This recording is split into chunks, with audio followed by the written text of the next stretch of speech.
Data on the number of working health professionals with Alzheimer's disease are unavailable, but estimates suggest that several thousand older physicians in the United States may be affected. Although Alzheimer's is often regarded as a monolithic disease marked by an inevitable decline, in reality, many physicians are able to continue practicing with additional monitoring and support for years after being diagnosed.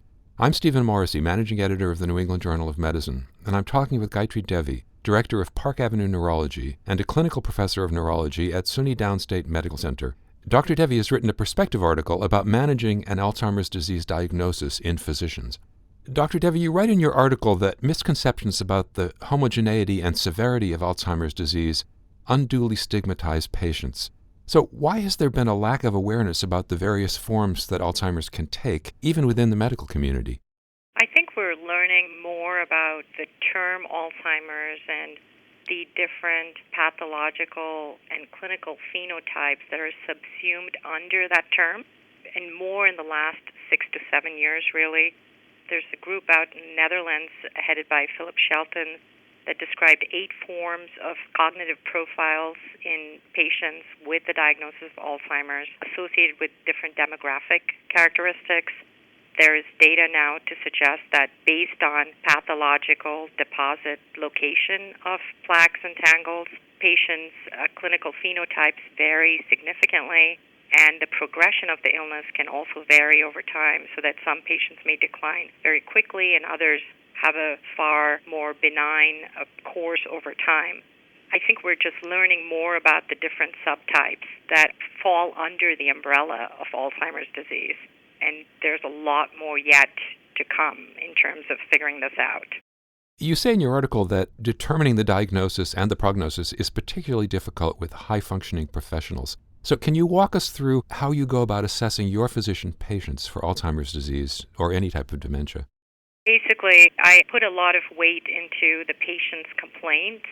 So if a professional, a high-functioning person comes in with complaints of cognitive problems, even if they're continuing to function very well, if they've noticed a change in their ability to function, then that is very important to me. And while screening tools like the Mini Mental Status Exam and the Montreal Cognitive Assessment are helpful in perhaps community-based populations, I find them to not be very sensitive in picking up cognitive issues in patients who are high-functioning professionals. So we invariably have patients undergo an extended neurocognitive assessment, which lasts several hours and allows us to define their cognitive profile in a clear way and determine if, in fact, that there is a deviation from their prior level of functioning, and whether this is of concern if the phenotype fits a phenotype of anywhere on the Alzheimer's spectrum, whether they have mild cognitive impairment, whether this is more consistent with aging, normal aging, or whether they are, in fact, in the early stages of Alzheimer's.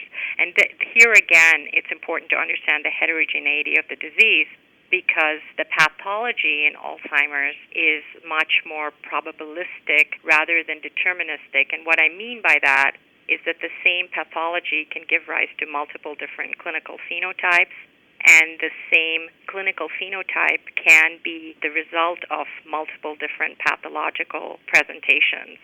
Therefore, how the patient presents, what their cognitive strengths and weaknesses are prior to developing symptoms matters greatly.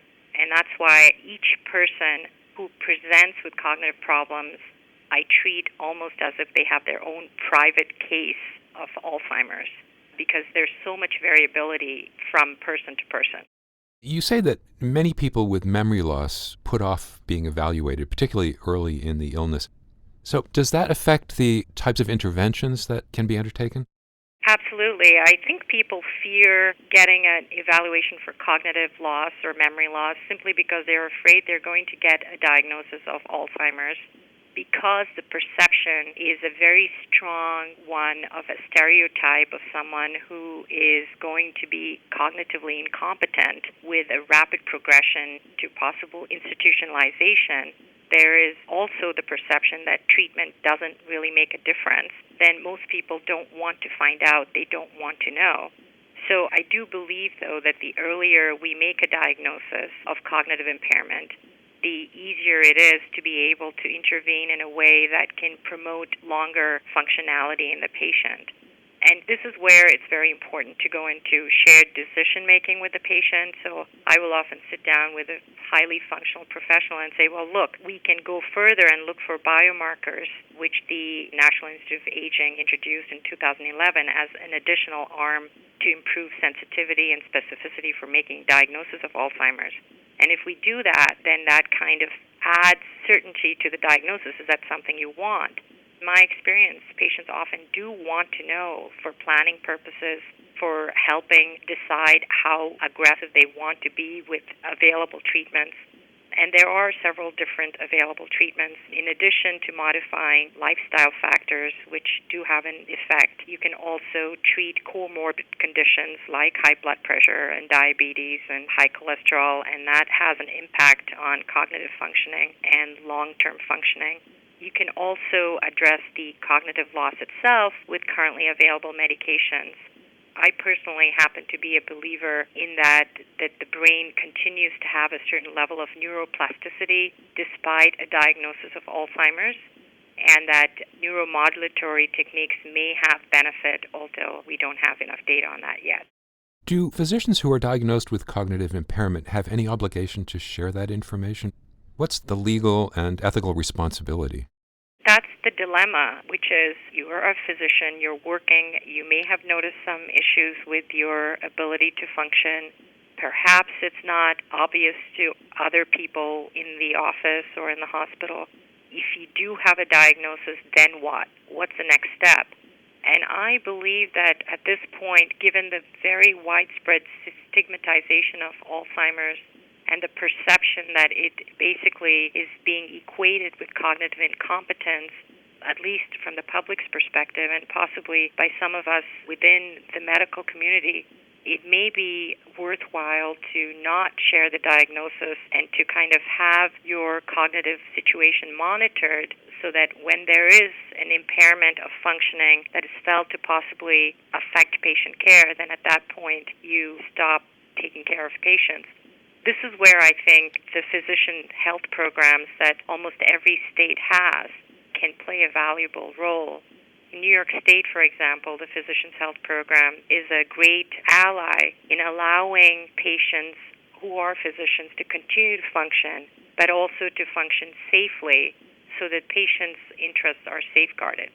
And they make the decision. I can make a recommendation, and they will then decide whether they need another opinion, perhaps from another physician on the recommendation, whether they are going to go along with the recommendation, and how much and how closely should the individual physician be monitored. And they do all this in a confidential fashion.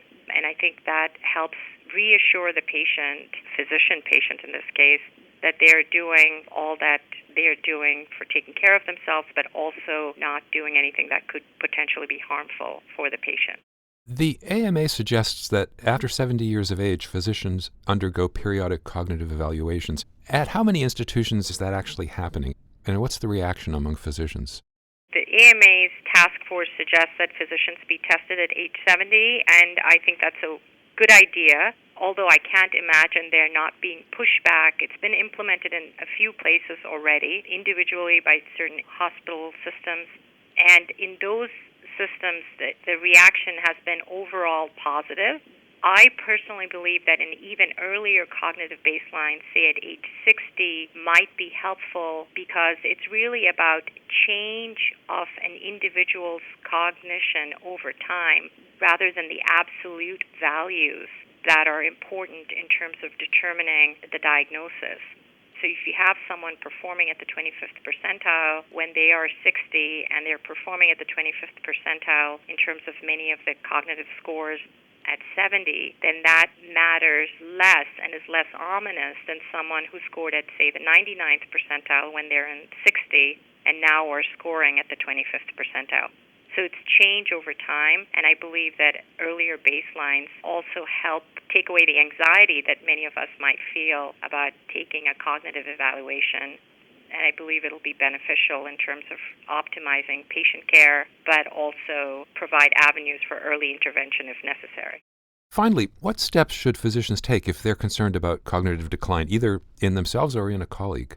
I think that it's important important for physicians to seek help, and this is again where the stereotype of Alzheimer's as a monolithic disease comes into play, and once physicians understand that it's a disease with heterogeneity and variability from person to person, then it may be easier for them to seek help. The other issue is, when do you report a colleague who you may be concerned is perhaps impacting on patient care? And again, I think a physician's health program, which is nonpartisan, as it were, where it's not pro-hospital or pro-institution or pro-physician or pro-patient, but really involved in safeguarding every aspect of medical care, may be useful, so that the physician could perhaps then report to an organization like that if they feel uncomfortable discussing it with the physician in question. Thank you, Dr. Devi.